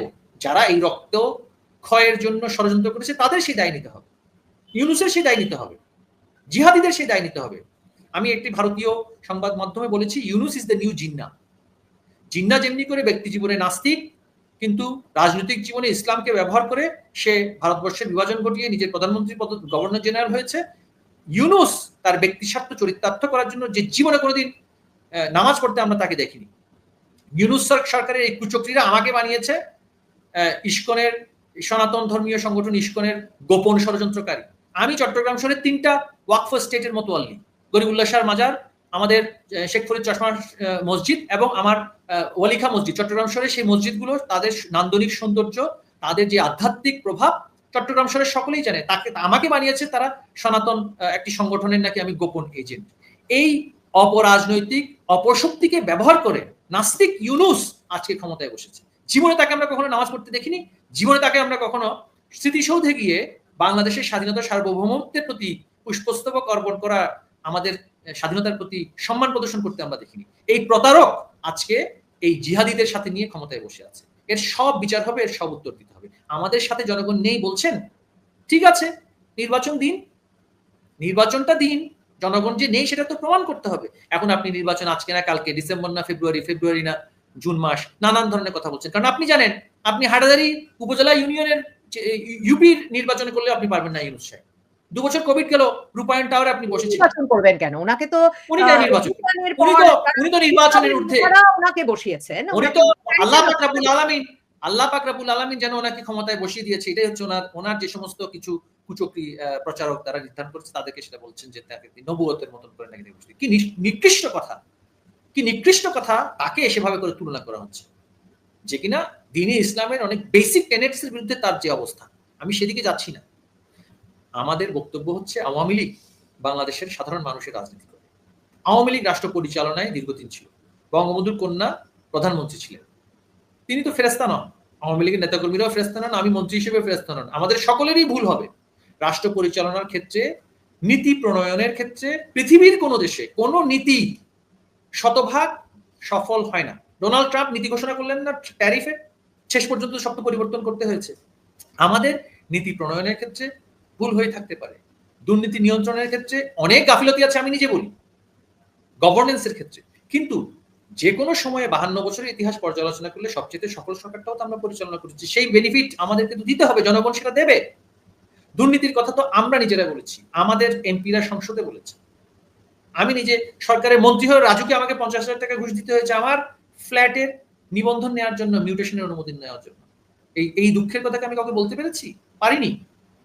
একজন সাধারণ মানুষ সেখানে ১৭ বছর ক্ষমতায় ছিলেন এবং বলা যায় না যে খুব নরম সরকার ছিল আওয়ামী লীগ সরকার। পুলিশ, গোয়েন্দা বাহিনী, আড়িপাতা, আর এখন যে সরকার আছে সেই সরকার কি খুবই আরো নরম, আয়নাঘর, সকল অভিযোগ আছে আপনাদের বিপক্ষে। তারপর দুর্নীতি যে আপনারা দমন করতে পারেন নাই, সেটা তো মানে আপনাদের সুবিধাভোগীরা এই দুর্নীতিতে যুক্ত ছিল, সেটাও তো স্বীকার করতে হবে। এখানে আমি একটু আপনার সাথে দ্বিমত পোষণ করতে চাই। ম্যাক্রো দুর্নীতি এবং মাইক্রো দুর্নীতি, পৃথিবীর অনেক দেশে ম্যাক্রো পর্যায়ে অর্থাৎ বৃহৎ পরিসরে সরকারের উচ্চ পর্যায়ে বলুন বা দ্বিপাক্ষিক অনেক বিষয়ে কিন্তু কমিশন বাণিজ্য সেটা হয়ে থাকে। যখন ব্রিটিশ অ্যারোস্পেস বলি বা এয়ারবাস কোম্পানি যখন কোনো দেশে তাদের সরঞ্জাম বা বিমান বিক্রি করে, আপনি কি মনে করেন না সেখানে যারা তাদের লোকাল এজেন্ট থেকে তারা কোনো কমিশন পায় না? এগুলো প্রাতিষ্ঠানিক কমিশন সিস্টেম। বড় বড় জায়গার বড় বড় দুর্নীতি সেটা পৃথিবীর অনেক দেশে হয়েছে, এখনো হচ্ছে। কোনো দেশ বলতে পারবে না, খুবই ক্ষুদ্র কয়েকটি দেশ, সেটা সিঙ্গাপুর বলি, নিউজিল্যান্ড বলি বা ফিনল্যান্ড বা আইসল্যান্ড, যাদের অর্থনীতি বিশ্ব অর্থনীতির মধ্যে কোনো সেভাবে প্রভাব ফেলে না, তাদের দুর্নীতি তারা শতভাগ আপনার নেই। কিন্তু মার্কিন যুক্তরাষ্ট্রের দুর্নীতি নিয়েও তো আমরা শুনছি কথা। আমাদের দেশের বৃহৎ দুর্নীতির প্রচারণা এবং আলোচনা সাধারণ মানুষকে এফেক্ট করে। সাধারণ মানুষকে এফেক্ট করেছে মাইক্রো করাপশন। সাধারণ মানুষকে এফেক্ট করেছে যখন তারা পাসপোর্ট নেওয়ার জন্য যখন সিকিউরিটি ক্লিয়ারেন্সের জন্য যখন গিয়েছে, সেখানে যখন টাকা দিতে হয়েছে, যখন জমি মিউটেশন করতে গিয়েছে তখন সেখানে টাকা দিতে হয়েছে। সাধারণ মানুষের এই যে অধিকার, রাইটস বেসড সার্ভিস, যেটা আমাদের সরকার আরো সমুন্নত করেছে, আরো স্ট্রিমলাইন করেছে, সেখানে যখন দুর্নীতি হয়েছে সেগুলো সাধারণ মানুষের সবচেয়ে বেশি এফেক্ট করেছে। স্কুলে ভর্তির ক্ষেত্রে গিয়েছে, প্রাইমারি স্কুল, সরকারি স্কুল, সেখানে কেন আমি টাকা দিতে যাবো, সেখানে তার দুর্নীতি শিকার হয়েছে। এই যে মাইক্রো দুর্নীতি, আমি মনে করি সেই মাইক্রো দুর্নীতিতে একটা long term reform plan Bangladesh Awami লীগের এখন থেকেই ভাবতে হবে। কারণ আমরা তো আজকে হোক কালকে হোক রাষ্ট্র ক্ষমতা আমাদের নিতেই হবে এবং আমরা রাষ্ট্র পরিচালনা আমরা করব। আমি সরকারের উপমন্ত্রী থেকে আমার কোতোয়ালি থানার ওসি সেখানে হুঙ্কার দিত, সে অনেক পয়সা দিয়ে সেখানে সে বসে আছে। আমি তো তার মানে এখন সেই ওসি এখনো সেই সরকারে এখনো তো আছে, তার তো কিছু হয়নি। আমার বিরুদ্ধে এখন পর্যন্ত 120টি মামলা হয়েছে। আমার বিরুদ্ধে দুদক নানান ধরনের মামলা করেছে। আমার সেইখানে থাকা অবস্থায় যেই থানার ওসি ছিল, যে সেখানে হকার থেকে শুরু করে চাঁদাবাজি থেকে শুরু করে হেন কোনো অপকর্ম করেনি, রেডিসনে সে গিয়ে বসে থাকতো। আমি দুর্নীতি দমন কমিশনকে বলেছি, তার কি কোনো কিছু হয়েছে? সে প্রতিদিন রেডিসনে গিয়ে বসে থাকতো। চাঁদপুর শহরে নাকি তার অনেক জায়গায় সম্পত্তি আছে, সে আরো অনেক বড় জায়গায় পয়সা দিয়ে সে সেখানে বসে আছে। তার কি কিছু করতে পেরেছে এই সরকার? নিশ্চয়ই সেই সমন্বয়করা তার থেকে কিছু পয়সা নিয়ে নিচ্ছে। তো এই যে মাইক্রো করাপশনের বিষয়ে জনগণের যে উষ্মা, জনগণের যে ক্ষোভ, জনগণের যে দুঃখ, সেটা হয়তো আমরা অনুধাবন সেভাবে করতে পারিনি। সেক্ষেত্রে জনগণের ক্ষোভ ছিল, কিন্তু জনগণের সরকার পরিবর্তন করার মতন ক্ষোভ ছিল না, সেটাই আমি বলছি। পৃথিবীর সকল সরকারের বিরুদ্ধে কিন্তু ক্ষোভ, সমালোচনা এবং অভিযোগ থাকে, কিন্তু আমার সরকারের বিরুদ্ধে, সরকার প্রধানের বিরুদ্ধে সেই অভিযোগটা ছিল না। আপনারা ভারতে আছেন, আওয়ামী লীগের অনেক নেতা মন্ত্রী। আমি একটু আমাকে এখানে একটু আমাকে বলতে হবে, আমি এই মুহূর্তে আত্মগোপনে আছি। কোন দেশে আছি বা কোথায় আছি, দেশের ভেতরে আছি কিনা সেই বিষয়ে আমি সুনির্দিষ্ট করে মন্তব্য করতে চাই না। কারণটা হচ্ছে আমি এই মুহূর্তে আত্মগোপনে আছি। আপনি এই ক্ষেত্রে কিছুটা আমি আপনার সাথে দ্বিমত পোষণ করছি। আমি কিন্তু এখানে প্রচারণা হয়েছে, যেই প্রচারণাগুলো হয়েছে সেগুলো আমি এই মুহূর্তে কোনো মন্তব্য করতে চাই না। তবে এটা অবশ্যই অনস্বীকার্য, আমি এই মুহূর্তে আত্মগোপনে আছি। যে কোনো সময় সে আত্মগোপন থেকে আমরা আত্মপ্রকাশে যাব, শুধু সময়ের অপেক্ষা। তো এই যে মানে ভারতে যারা আছেন তাদের সম্পর্কে আমরা শুনি, ভারতে এবং মানে পশ্চিমের বিভিন্ন দেশে আওয়ামী লীগের যে মন্ত্রী, মিনিস্টার এবং বড় নেতারা আছেন তারা খুব বিলাসবহুল জীবনযাপন করছেন। আবার দেশে যারা আছেন তাদের সঙ্গে আপনাদের শীর্ষ নেতাদের কোনো যোগাযোগ নাই, তারা খুব অসহায় অবস্থায় আছেন। তৃণমূলের নেতাকর্মীদের সঙ্গে যোগাযোগ হলে তারা কি বলছেন? আর এই যে বিদেশে এই এত বড় বা ভারতে যারা আছেন, কি মানে ভারত সরকার তাদেরকে কি ক্যাটাগরিতে আশ্রয় দিয়েছেন এবং কিভাবে তাদের খরচাপাতি, নিরাপত্তা সব চলছে কি করে? দেখুন, আমাদের নেতৃবৃন্দ কোন দেশে আছেন এবং অনেকেই দেশে আছেন, জেলে আছেন, কারাগারে আছেন। তাদের যে মানবেতর অবস্থা, সেই অবস্থার বিষয়ে আমি মন্তব্য করতে চাই না। এবং আমাদের দেশে যারা আমরা এখন আন্দোলন সংগ্রামে মাঠে ময়দানে আছি, তাদের কি অবস্থান সেটা কৌশলগত কারণে সেই বিষয়ে আমি মন্তব্য করতে চাই না। এখানে একটা প্রচারণা হয়েছিল। প্রচারণাটা কি হয়েছিল যে অমুক নেতা তমুক জায়গাতে অমুক জায়গায় আছে। এটা প্রথম আলো, যারা এই অবৈধ অসাংবিধানিক সরকারের অন্যতম বেকার, ডেইলি স্টার পত্রিকার মাহফুজ আনাম, এই আন্দোলনটা তো মাহফুজ, মতিউর এবং ইউনুসের আন্দোলন। মাহফুজ, মতিউর, ইউনুস একটা ন্যারেটিভ সৃষ্টি করার জন্য একটা প্রকাশ করেছে, এবং তাদের যে আপনার যে গণমাধ্যমগুলো তাদের পাশাপাশি আছে, তারা সেটা তারা সেভাবে করে সেটা প্রচার করছে আমাদের নেতাকর্মীদের মানসিকভাবে দুর্বল করার জন্য। এবং এটা যে সর্বৈব মিথ্যে এবং তাদের কারোর সাথে যোগাযোগ নেই ইত্যাদি। দেখুন, প্রত্যেকের সাথে প্রত্যেকের যোগাযোগ, আওয়ামী লীগের একটা বিশাল সংগঠন, সকলের সাথে সকলের যোগাযোগ করাটা যেমনি করে অনিরাপদ তেমনি করে অসম্ভব। হ্যাঁ, আর এই প্রেক্ষিতে বলছি যে আমাদের তো একটা চেইন অফ কমান্ড আছে, দলে একটা সাংগঠনিক স্ট্রাকচার আছে, সেই স্ট্রাকচার অনুসারে যার যেখানে যে ধরনের দায়িত্ব সেটা নিয়ে আলোচনা হবে। এখন আমরা সকলের সাথে সকলে আলোচনা কথাবার্তা বলার মাধ্যমেই যে আসলে সকল সমস্যার সমাধান হয়ে যাবে তা না। সমস্যার সমাধান করার জন্য যতটুকু আলোচনার প্রয়োজন ততটুকু আলোচনা চলছে। একটি দল কিন্তু সকলের ভরণ পোষণের দায়িত্ব নেয় না, তাদের রাজনৈতিক আশ্রয় এবং রাজনৈতিক কর্মসূচির দায়িত্ব নেয়। তো স্বাভাবিকভাবে এখন আমাদের যেটা পরিস্থিতি সৃষ্টি হচ্ছে, আমাদের এখন ভরণ পোষণের দায়িত্ব নিতে হচ্ছে। কারণটা হচ্ছে আমাদের যাদের জীবিকার যে অবস্থান সংস্থানগুলো ছিল সেগুলো বন্ধ করে দেওয়া হচ্ছে।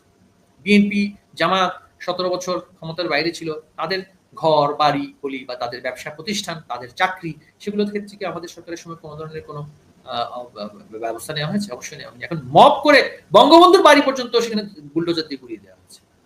প্রত্যেকটা ইটের হিসাব নেওয়া হবে, এবং সেই লক্ষ্যে আমাদের নেতাকর্মীরা দেশে বিদেশে যেখানে আছে, আওয়ামী লীগ যখন সিদ্ধান্ত নিবে এবং সেই সিদ্ধান্ত অনুসারে আমাদের কর্মসূচিটা যথাযথভাবে সেটা আমরা বাস্তবায়ন করব, আমাদের সে আত্মবিশ্বাস আছে, তখন এদের কোনো অস্তিত্বই থাকে না। কিন্তু আমরা সেই পরিস্থিতি চাই না, যেই পরিস্থিতিতে আমাদেরকে যে ট্যাগগুলো দেওয়া হচ্ছে, আমরা অগণতান্ত্রিক আচরণ করেছি, সেই ধরনের পরিস্থিতি নতুন কেউ যদি সরকার গঠনও করে, সেটা যদি করে না হয় আমরা সেক্ষেত্রে সহযোগিতা করছি। আমরা যদি জনগণ যদি আমাদেরকে আবার রাষ্ট্র ক্ষমতায় অধিষ্ঠিত করে, আমরা তো সেই অঙ্গীকার অবশ্যই করতে চাই। এবং আমি ব্যক্তিগতভাবে মনে করি কিছু বিষয়ে কিছু উগ্র রাজনৈতিক গোষ্ঠী তাদেরকে যখন রেগুলার রাজনীতিতে আপনি অংশগ্রহণ করার সুযোগ দিয়ে দিবেন, সুযোগ করে দেবেন, পারলে উল্টো আরো সহযোগিতা করবেন, তখন জনগণের কাছে তাদের দুর্বলতাটা প্রকাশ হয়ে যাবে। আমি একটি রাজনৈতিক দলের নাম বলছি না, যদি বলেন জামায়াতে ইসলামের কথা। জামায়াতে ইসলামের সোশ্যাল পলিসি, ইকোনমিক পলিসি বা মনিটারি পলিসি, তাদের যেটাই থাকুক না, তাদের যে আন্দোলনের বিষয়টা, সেটা যদি তারা আরো উন্মুক্তভাবে প্রতিদিন তারা যদি হয়তো বা করতো, জনগণের কাছে তাদের দুর্বলতাটা প্রকাশ পেয়ে যেত। আজকে জামায়াত ইসলামের ক্ষেত্রে কি প্রচারণাটা হচ্ছিল না, গোপনে থেকে তারা খুব সৎ ছিল, বা গোপন রাজনীতি করার মাধ্যমে তারা তাদের সাংগঠনিক শক্তি আরো বৃদ্ধি করেছে, এই আলোচনাটাই তো হচ্ছে। এখন আমরা তো তাদেরকে নিষিদ্ধ করিনি, তারা নিজেরাই কিন্তু আন্ডারগ্রাউন্ডে গিয়েছে। কিন্তু আমরা বলবো যে আন্ডারগ্রাউন্ড রাজনীতির প্রবণতা থেকে আমাদের সবাইকে বেরিয়ে আসতে। আন্ডারগ্রাউন্ড রাজনীতির আউটকাম একটি, একে অপরকে নিশ্চিহ্ন করে ফেলা। আওয়ামী লীগ তো জামায়াত ইসলামী নেতাকর্মীকে নিশ্চিহ্ন করেনি। আমাদের শিক্ষা মন্ত্রণালয়ের কাছে রিপোর্ট ছিল যে কিছু শিক্ষা প্রতিষ্ঠান সেখানে মানসম্পন্ন শিক্ষা দেওয়া হয়, কিন্তু সেগুলোর পেছনে হয়তো বা তাদের নিয়ন্ত্রণ ছিল, কিন্তু আমরা তো সেখানে তাদের সেই দিকে যাইনি। তাদের যে অনেক ব্যবসা প্রতিষ্ঠান আপনারা জানেন যে বাংলাদেশে ছিল, আমরা তো সেখানে যাইনি। তাদের সুনির্দিষ্ট কিছু নেতৃবৃন্দ, এখানে একটা আয়নাঘরের কথা আপনি বললেন, আয়নাঘর, এটি হচ্ছে আমি মনে করি এই বিপ্লবের সবচেয়ে বড় অবৈধ সন্তান। কেন? এই অবৈধ সন্তানের কোনো নির্দিষ্ট ঠিকানা নেই। আয়নাঘর, হ্যাঁ, এটা একটা সাংবাদিক সেটাকে প্রকাশ করলেন, একটা শব্দ চয়ন করলেন, বুঝলাম সেন্সেশনের জন্য ঠিক আছে। এখন আমি বলি, পৃথিবীর সকল গোয়েন্দা সংস্থারই তো ইন্টারোগেশন সেল থাকে। এখন সেই ইন্টারোগেশন সেলকে কি আপনি আয়নাঘর বলবেন নাকি বাথরুম বলবেন, সেটা আপনার বিষয়, সেটা তাদের কোড নেম থাকে। এখন সেই ইন্টারোগেশন সেলে কতজনকে ইন্টারোগেট করা হচ্ছে, কতজনকে ইন্টার্ন করা হচ্ছে, সেই বিষয়ে তো মন্তব্য করা স্বাভাবিক, সাধারণ আমরা যারা রাজনৈতিক কর্মী আছি বা সরকারি ছিলাম তাদের পক্ষে সম্ভব না। তারা কোন কোন দোষে সেখানে ছিল সেটাকে তো আপনাকে উপলব্ধি করতে হবে। হুট করে এসে কিছু সাদা চামড়ার লোকেরা, আমাদের ওই মীর কাসেম আলীর ছেলে ব্যারিস্টার আইমান, তাকে আমি চিনতাম ব্যক্তিগতভাবে, খুবই ভালো ছেলে ছিল, আমি যখন লন্ডনে তাকে চিনতাম, সে কথাবার্তা খুব অমায়িক ছিলেন, কিন্তু তার যে কার্যক্রমগুলো ছিল সেটা তো প্রকাশ পেতে হবে জনগণের কাছে, সে কি করতো, কি করেছিল। তো জঙ্গিবাদী কার্যক্রমে আপনি অংশগ্রহণ করবেন, জঙ্গি উৎসাহ দিবেন, তারপর আপনি আশা করবেন যে আপনি সেখানে নির্দ্বিধায় আপনি সেখানে ঘুরে বেড়াবেন, সেটা তো হতে পারে না। সে একটা নাটক করলেন, বিদেশি কিছু সাদা চামড়ার মানুষরা আসলো, তাদেরকে জড়িয়ে ধরে কান্নাকাটি করে এমন একটা ভাব করলেন যে হ্যাঁ আপনি অনেকদিন ধরে নিগৃহীত ইত্যাদি।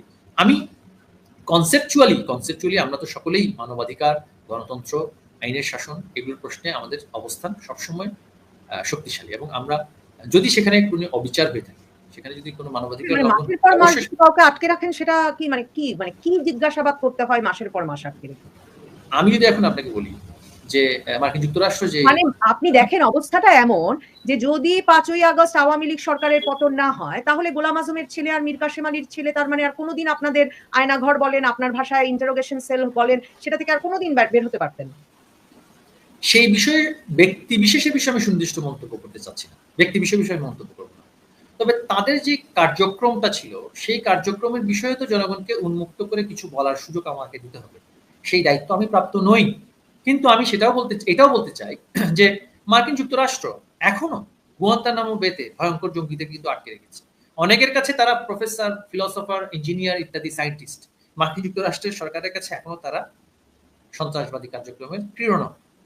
আবার একটু ভিন্ন প্রসঙ্গে যাই, যে আওয়ামী লীগের রাজনীতির প্রসঙ্গে যে বলা হচ্ছিল যে নেতৃত্বে পরিবর্তন এনে দলটাকে একেবারে পুনর্গঠন করে আওয়ামী লীগ একটা বিশুদ্ধ আওয়ামী লীগের কথা নাকি এমনকি সেনাপ্রধান হাসনাত আবদুল্লাহ আর সার্জিস আলমকে ডেকে বলেছেন, সে কথাও তো আমরা তাদের মুখেই শুনলাম।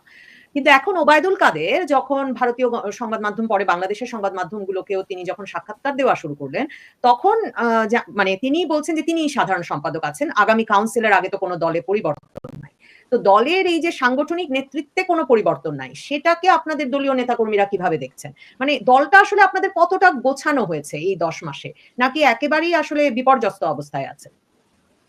দেখুন, দলের সাংগঠনিক কাঠামোর কারণেই কি এই ষড়যন্ত্রকারীরা সফল হয়েছে, নাকি ষড়যন্ত্রকারীদের যে বিশাল রিসোর্স, তাদের যে মানে বিশ্ব রাজনীতি, তাদের অবস্থান, যে ভৌগোলিক যে একটা জিওপলিটিক্যাল পজিশনের কারণে আমাদের এই ঘটনার সম্মুখীন আমরা হয়েছি, সেটা তো এখন আমরা নিরূপণ করিনি বা করার সেই পরিস্থিতি আসেনি। আমাদের দলের একটা নেতৃত্ব আছে, সেই নেতৃত্ব কাউন্সিল করার মাধ্যমে সেটা পরিবর্তন হয়। সেই নেতৃত্ব এটা এমন কোনো রাজনৈতিক দল নয় যে একেবারে ওই মানে আমাদের সভাপতি যাই বললেন তাই হয়ে যায়। এখানে গণতন্ত্র আছে আমাদের। আমাদের প্রধানমন্ত্রী, আমাদের দলের সভানেত্রী, সভাপতি, তিনি একটা কাঠামোর মধ্যে একটা দল পরিচালনা করেন। অন্যান্য রাজনৈতিক দলের সাথে আওয়ামী লীগের মেলালে চলবে না। আলোচনা আছে, আলোচনা আমাকে নিয়ে আছে, আপনাকে নিয়ে আছে, অনেককে নিয়ে আছে। আলোচনা থাকবেই, এটাই হচ্ছে রাজনৈতিক দলের বৈশিষ্ট্য। যারা সফল হবেন না, যাদের কথা গ্রহণযোগ্য হবে না, এই প্রজন্মের কাছে বলি বা জনগণের কাছে বলি, তারা দায়িত্ব থেকে সরে যাবেন। আবার তারা দায়িত্বে থাকবেন কি না থাকবেন না সেটা তাদের আমাদের দলের যে সিদ্ধান্ত গ্রহণকারী কর্তৃপক্ষ বা তাদের ঊর্ধ্বতন যে প্রেসিডিয়াম সদস্য, তারা সিদ্ধান্ত নেবে। এই সিদ্ধান্তগুলো নেওয়ার সময় কিন্তু এখনো আসেনি। এজন্যই এখানে অনেক কিছু আমি দেখছি যে সুযোগ সন্ধানী গোষ্ঠী নানান পশ্চিমা দেশে বসে আপনাদের এই নানান ধরনের সোশ্যাল মিডিয়ার মাধ্যমে গলা ফাটিয়ে ফেলছে। আমি কারো নাম বলতে চাই না, কারণ এই মুহূর্তে কারো নাম বলতে গেলে সেটা নিজেদের মধ্যেই আলোচনা সমালোচনা করাটা উৎসাহব্যঞ্জক হবে না। আমি যে কথাটা বলতে চাচ্ছি, অনেকে দেখেছি আমি লাইসেন্সের পর লাইসেন্স নিয়েছে, নানান ধরনের তদবির করে অনেক অর্থ ইনকাম করেছেন, তাদের পরিবারও অনেকভাবে লাভবান হয়েছে। এখন মানে সোশ্যাল মিডিয়াতে গিয়ে আমার দলের নেতা কর্মী নেতাদের বিরুদ্ধে, আমাদের সকলের বিরুদ্ধে ব্যাপক তারা সেখানে আলোচনা করতেই পারে। সবসময় নালিশ পার্টি ছিল, সমাধান পার্টির সংখ্যা কম। নালিশ পার্টি নালিশ করে যাবে। আমাদের লক্ষ্য হচ্ছে আমরা একটা সমাধানের দিকে যেতে চাই। আমরা বাংলাদেশের এই অপরাজনৈতিক শক্তির উৎখাত, পতন এবং তাদের বিচারের লক্ষ্যে আমরা কাজ করে যাব। রাষ্ট্র ক্ষমতার চাইতে এই যে বিচারহীনতার মধ্যে আমরা পড়েছি, এতগুলো সংখ্যালঘু সম্প্রদায় থেকে শুরু করে আমাদের আওয়ামী লীগের নেতাকর্মী থেকে শুরু করে, এবং মাজারগুলো, যে একটা মুসলিম আমাদের বেশিরভাগ মানুষের যে ধর্মীয় অনুভূতি, মাজার, মন্দির, মসজিদ, সেখানের প্রতি মানুষের যে শ্রদ্ধা এবং সম্মান, সেটাও তো তারা ভুলুণ্ঠিত করেছে। এবং আমি দেখেছি চট্টগ্রামে আমাদের যে জহুর আহমদ চৌধুরীর কবর, সেটা গুড়িয়ে দেওয়া হয়েছে। কারা দিয়েছে সেটা আমি বলছি না। মুক্তিযুদ্ধের অন্যতম সংগঠক জেনারেল জিয়াউর রহমানের, তিনি মানে ফিল্ড কমান্ডার ছিলেন, সেক্টর কমান্ডার ছিল Ziaur Rahman, sub sector commander ছিলেন। জহুর আহমদ চৌধুরী বঙ্গবন্ধুর পক্ষে যারা স্বাধীনতা ঘোষণার মধ্যে মরহুম M A Hannan, M A Aziz, Zahur, তাদের একজন, তার খবরটা ঘুরিয়ে দেওয়া হয়েছে। এই যে অনাচার, এই যে অবিচার, এই যে মানুষ হত্যাগুলো হয়েছে, এগুলো সবগুলো তো পুঙ্খানুপুঙ্খ উত্তর দিতে হবে এই সরকারকে। আমরা বেঁচে গিয়ে মহান আল্লাহ পাক রাব্বুল আলামিন আমাদেরকে সেই সুযোগটা করে দিয়েছে, আমরা সেই সুযোগ হাতছাড়া করব না। রাজনীতিতে আওয়ামী লীগকে কোথায় দেখেন? শেষ প্রশ্ন এটা আপনার কাছে। আওয়ামী লীগের আর আগামীর রাজনীতিকে কোথায় দেখেন? নির্বাচন অনুষ্ঠিত হতে যাচ্ছে ফেব্রুয়ারিতে অথবা এপ্রিলে, মানে এই সময়টার মধ্যে। তো আ মানে আওয়ামী লীগ ছাড়া এই নির্বাচন, আওয়ামী লীগ তো অন্য দলকে ছাড়া অনেকগুলো নির্বাচন করল। আওয়ামী লীগ অন্য দলগুলোকে ছাড়া অনেকগুলো নির্বাচন করেনি। ২০১৪ সালে বিএনপি এবং জামাতের কিছু তাদের সমমনার দল নির্বাচন বর্জন করেছে। ১৮ সালে কিন্তু তারা নির্বাচন করেছে। ২৪ সালে এসে আবার তারা নির্বাচন বর্জন করেছে। সুতরাং আওয়ামী লীগ যে অনেক নির্বাচন তাদেরকে ছাড়া করেছে এটা বলাটা ভুল হবে। আওয়ামী লীগ শুধুমাত্র আদর্শ এবং সংগঠনের ভিত্তিতে একটি রাজনৈতিক দল নয়। আওয়ামী লীগ, আমাদের যে সাবেক সাধারণ সম্পাদক তিনি একটা চমৎকার কথা বলেছেন আওয়ামী লীগ নিয়ে। আওয়ামী লীগ হচ্ছে একটা অনুভূতি। হাজার হাজার লক্ষ লক্ষ নেতা কর্মীর রক্তে রঞ্জিত যেই অনুভূতি, যেটা কনসেন্ট্রেটেড ফিলিংস, অনুভব এবং অনুভূতি, সেটা হচ্ছে আওয়ামী লীগ। সেখানে সেই রক্ত পিণ্ডে বঙ্গবন্ধুর রক্ত আছে, তার পরিবারের রক্ত আছে, জাতীয় চার নেতার রক্ত আছে। আওয়ামী লীগের প্রত্যেকটা পরিবার মার খেয়েছে, নির্যাতিত হয়েছে, রক্ত দিয়েছে, শহীদ হয়েছে, আহত হয়েছে, নিহত হয়েছে। এই উপমহাদেশে আওয়ামী লীগের মতো নির্যাতিত রাজনৈতিক দল আর কেউ নেই। আওয়ামী লীগের মানে সবচেয়ে আরামদায়ক পজিশনে বসে থাকা ব্যক্তিটারও কিন্তু রক্তক্ষরণ হয়েছে। এখন আমি যদি আমাকেই বলি, তা আমি তো শৈশবে আমি মাতৃহারা হয়েছি আওয়ামী লীগের কারণে, বোমা বিস্ফোরণে, আওয়ামী লীগের রাজনীতি করার কারণে। আমার বোন বিনা চিকিৎসায় সেখানে এসে মৃত্যুবরণ করেছে আওয়ামী লীগের রাজনীতির কারণে। আমার বাবা জেল থেকে জেলে ছিল আওয়ামী লীগের রাজনীতি করার কারণে। আমার প্রধানমন্ত্রী জননেত্রী শেখ হাসিনা তার পরিবারের প্রত্যেকটা সদস্যকে হারিয়েছে। আজীবন সে তার কষ্ট করেছে, তার পরিবারকে সময় দিতে পারেনি, তার শৈশব, তার সন্তানদের শৈশব। এই যে অনুভূতি, এই অনুভূতির কারণে আওয়ামী লীগ টিকে থাকবে। এই অনুভূতি বাংলাদেশের সমাজে, বাংলাদেশের মাটিতে, বাংলাদেশের অর্থনীতিতে, বাংলাদেশের পরিমণ্ডলে আজীবন থাকবে, যতদিন বাংলাদেশ থাকবে। বাংলাদেশ পাকিস্তান হয়ে গেলে হয়তো আপনি বলতে পারবেন যে এই অনুভূতি থাকবে কিনা। বাংলাদেশ পাকিস্তান হবে না। বাংলাদেশ থাকবে, বাংলাদেশ আওয়ামী লীগ থাকবে, এবং সেই আওয়ামী লীগের জন্য আমরা যারা নেতাকর্মীরা যারা আছি আমরা সকলেই রক্ত দিতে প্রস্তুত।